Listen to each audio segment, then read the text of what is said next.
Do you get that? It's only when I can start thanking you that we'll have reached change.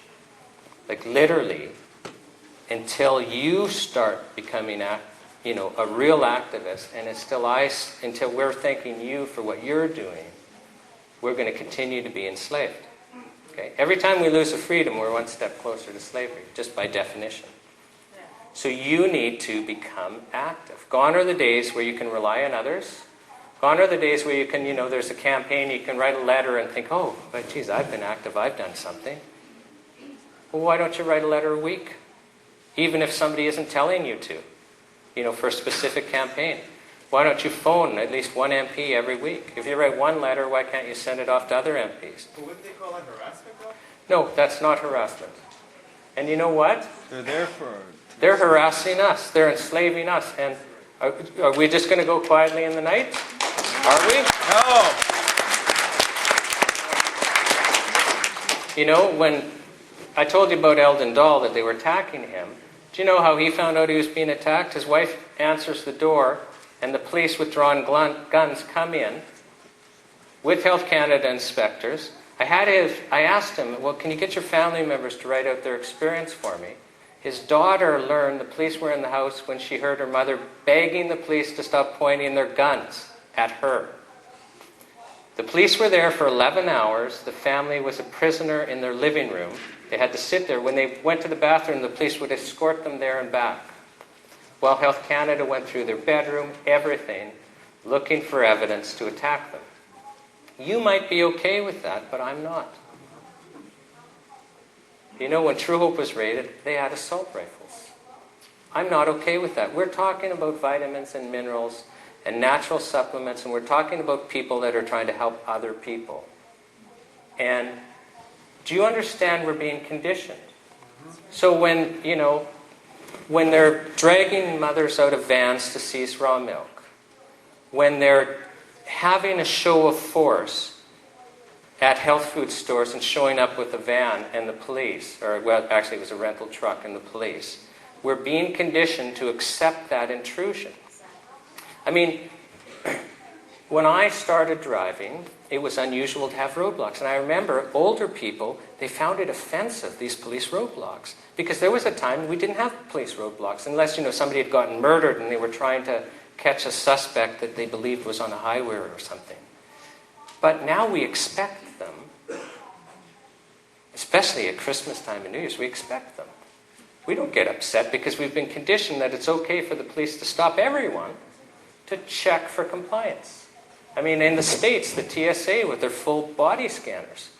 If you are selected to go through there and you don't want to, it's a deliberate policy to frisk you in a very inappropriate and public way, and to make a public scene that you are being frisked.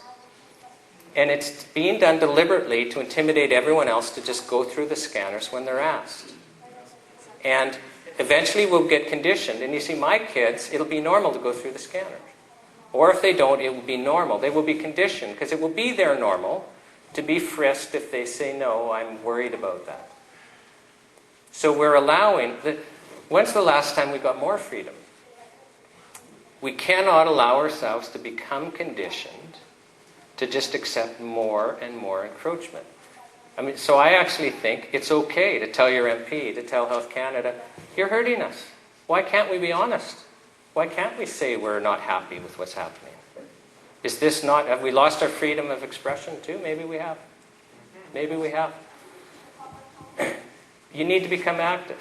I'd obviously like you to support the NHPPA, because we've got a 3-part plan. I'm going to tell you about our plan. And I'd also like you to support us financially, because the truth is, this doesn't happen in a vacuum. Every time we go on a speaking tour, we lose money, we don't even cover our costs, and then we have to wait and accumulate again before we can even do anything. And it's really frustrating, because people like what we're doing, they like the message, they like the impact we're having, but they're not supporting us financially, and we just sometimes feel like our hands are tied behind our back. There's so much we want to do and we can't. If you actually care about this, support us. We actually like you to support us monthly. Why don't you support $10 a month? If you're a practitioner, $100 a month, or a store more. Why not? We need your support. our three-part plan, the first plank of it is we want to ask the government, will you please suspend these regulations? I mean, even right now, you walk into a health food store, I mean, half of the products on average aren't licensed anyway. They're not compliant. Like, there's no risk, is there? I mean, back in 2004, it was 100%. Did you feel bad when you went to a health food store and bought a product? No. Do you feel unsafe now when you walk into a health food store? Well, no. It's the first time we've actually tried to regulate products. Why don't we just suspend them for a little while and have an honest review? Is this part working? Is that part working? Is this what you intended, Health Canada? Is this responsive to what the Standing Committee suggested? Let's have a review. So we think that needs to happen before too many products go, before the real enforcement comes. But we actually need your support, both financially and your willingness to advocate. The second part of our plank is we're asking for basically funding for a lawsuit to have the regulations struck down because we believe they're unconstitutional. And I'll just briefly tell you why we think that. It's actually a criminal law. Federal government doesn't have jurisdiction over either property or health directly. So they're exercising the criminal law power on the basis of risk. Okay, because criminal law includes things like fraud and adulteration, but those are already in the Food and Drug Act. It's based on risk. But the courts have said that, well, there actually has to be significant risk before you can use your criminal law power. And the best example is a case in 1949 before the Supreme Court of Canada called the margarine reference. And what happened was that Parliament outlawed margarine, saying it was too dangerous. And it really was just a sop to the dairy industry. And at the Supreme Court of Canada level, the Supreme Court of Canada said, you know, Parliament, Government of Canada, you can make a case that margarine carries a risk, but, you know, really it's not that risky.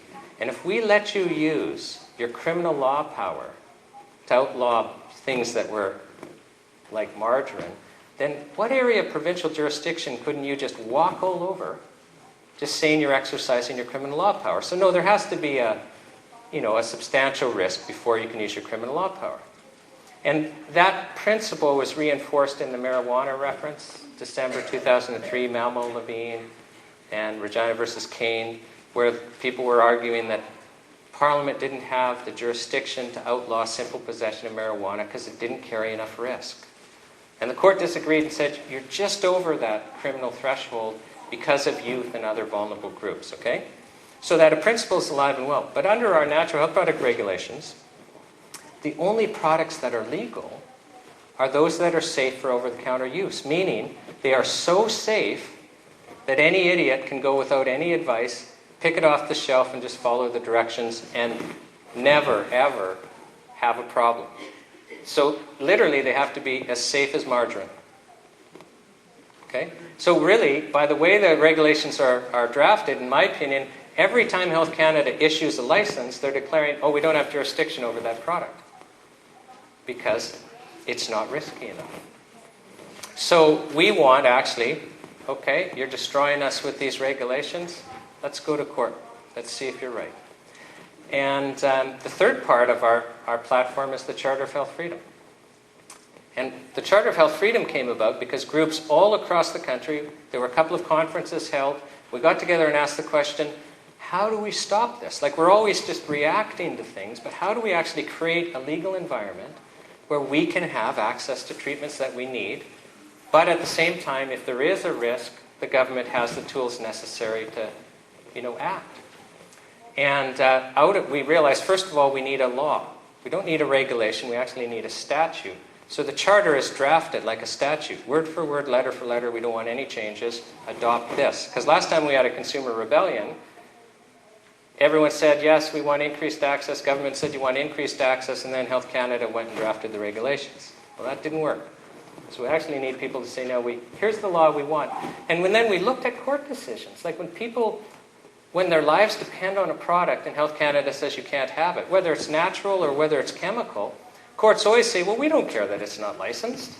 If you need it, under Section 7 of the Charter of Rights and Freedoms, your right to life, liberty, and security of the person, you've got the right to make fundamental decisions, such as how you're going to treat yourself when you're sick. And the courts, 100% of the times, says, Health Canada, go away. This person gets access to the products. So we've got these wonderful rights, But Health Canada just ignores them. So